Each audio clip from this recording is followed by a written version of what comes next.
What's up, y'all? And of course, welcome to another alternative factuals video. Forgive me, I don't know what I'm saying forgive me for, I didn't do anything wrong. So today we're going to be covering the Watchmen season 1. Now, for those of you who are probably listening already, obviously the show has not come out as of yet. This is just kind of some information you should probably know going into the series before we kind of dive into any details later on in the fall season, because the show is going to be coming out, I believe, in October, if I remember correctly. So without further ado, let's kind of dive into it. So the interesting thing about the Watchmen series is it's, for my information and what's public online, is that instead of it kind of taking place as a continuation from the movie or any kind of live action depiction of the Watchmen series, it's actually going to be more or less closer related to the Doomsday Clock set of scenarios that we've seen currently in DC Rebirth, from DC's Doomsday Clock number 1 all the way to number 11, basically. But before I dive into the details of that, just be sure to like, share, and of course subscribe, so that we can always be updated on these issues, this information regarding TV series related to the Watchmen, DC Universe, all that stuff. And yeah, so let's jump right back into it. So this is the information that we know so far when it comes to the Doomsday Clock series of the comic books. Now, if you haven't been reading the comic books, I would recommend it solely because I think it can give you some insight into some of the information you might be seeing into the series. But the premise of the whole Doomsday Clock, issues 1 to 11, as well as 1 through 12, basically that's the last issue for it, is that it's basically a finale of the story that was established in DC Rebirth that officially concluded the saga of the New 52. Now, this comic does feature the concept of the multiverse, where obviously the Watchmen universe actually totally existed separately from the main line of DC Universe stories. So basically each universe exists in its own, because obviously that's what a multiverse is. Now, in the Watchmen universe, in the comic books, it takes place 7 years after that huge massive New York City incident where Ozymandias staged the attack that made it look like Dr. Manhattan was a part of the problem and kind of nuked several places based on his abilities. Now remember, these details were actually written down inside of Rorschach's journal and was published, which exposed Ozymandias as the main person who was kind of responsible for these events, which made him a fugitive. But basically in the comic books, he actually gathers several other people to find Dr. Manhattan, so that way he can kind of fix his world, because at this point, once all this information became public that Ozymandias was behind this huge massive attack in New York City and several other places, whatever like that, basically he was outlawed, as well as the fact that the world spiraled into this huge massive chaos in the Watchmen universe, meaning crime is way up everywhere. People are just out of control. There's just crime, killing, rape, everything is going on all over the place, because he kind of broke the world in a sense due to the false sense of hope he wanted to give the world by framing Dr. Manhattan. So now let's get into the juicy details. How is this related to the Watchmen series? Okay, so like I said earlier in the video, for the most part, this series is actually following the comic books very closely. And based on the premise that I just gave you, that means obviously for season 1, we actually got confirmation. Yes, we'll be seeing Dr. Manhattan.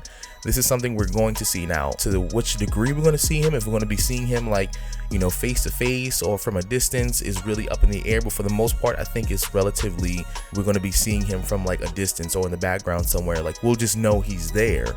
But for the most part, we just kind of won't be fully, I guess, paying attention to him, because he won't be the mainstay or one of the main characters there.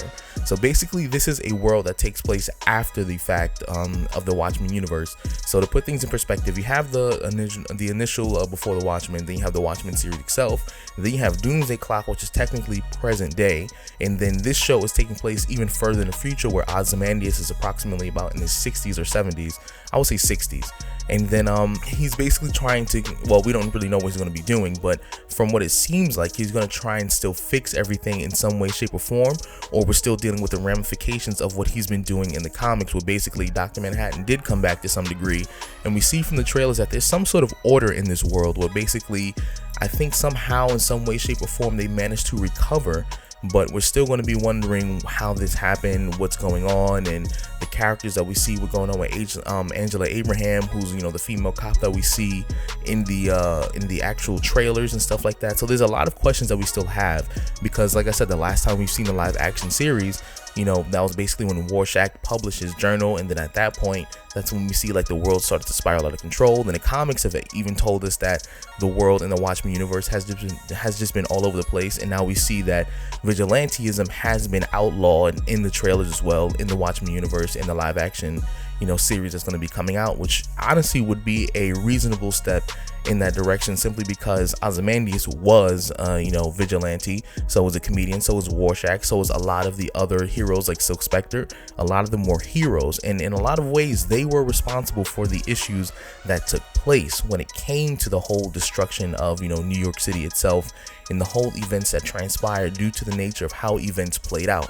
And Dr. Manhattan was the person who knew that this all was going to happen, because he perceives past, present, and future all at once, meaning he knows how each event that happens in the present day is going to correspond with events in the past, as well as how it corresponds with events that will happen in the future.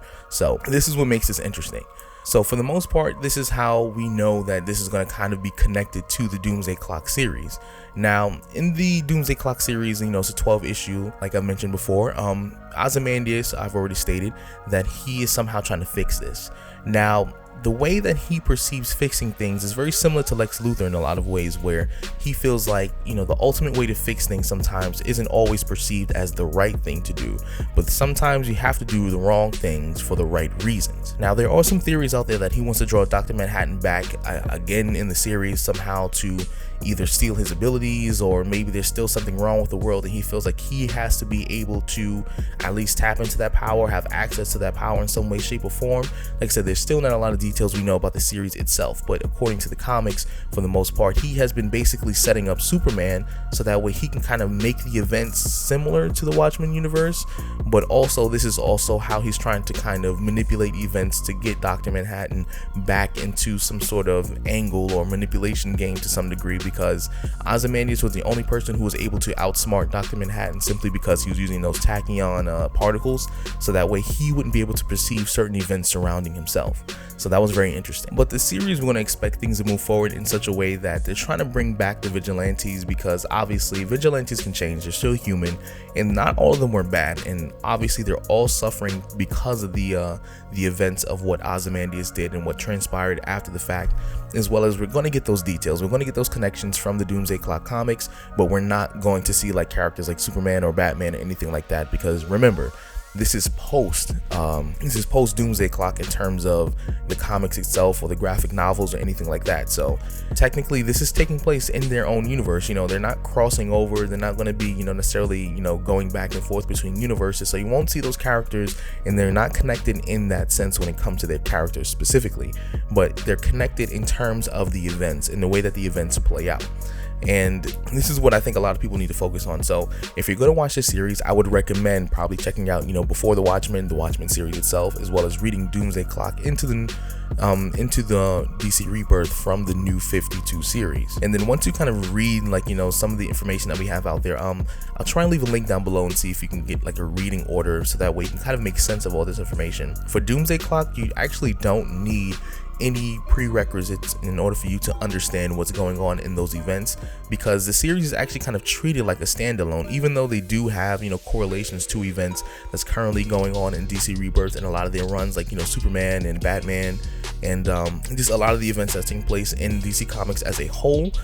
For the series itself, Doomsday Clock itself, the 11 issues that's currently available right now, they are treated almost as a standalone, so you don't necessarily need to read something beforehand to understand what's going on, but it would be recommended for the show that you do read, like before the Watchmen and the Watchmen comic book line itself, so that way you can further understand what's going on, as well as if you want to watch the movie, because the movie actually was really close to how the comics were, almost down to a T. So I would recommend watching that as well beforehand, so you can kind of have an idea of what's going on if you plan on watching the series. But let me know what you think. This is just information we know so far, that there's going to be a connection, not character connections, but more or less the events are connecting these two events into a singular moment, which is how this series is kind of taking place and moving forward. But let me know what you think down in the comments, and if you're new to the channel, please be sure to like, share, and of course subscribe. Let me know your theories, let me know your information, let me know any other theories or information that I did not mention in this video per se, and I hope to see you later on. Peace out.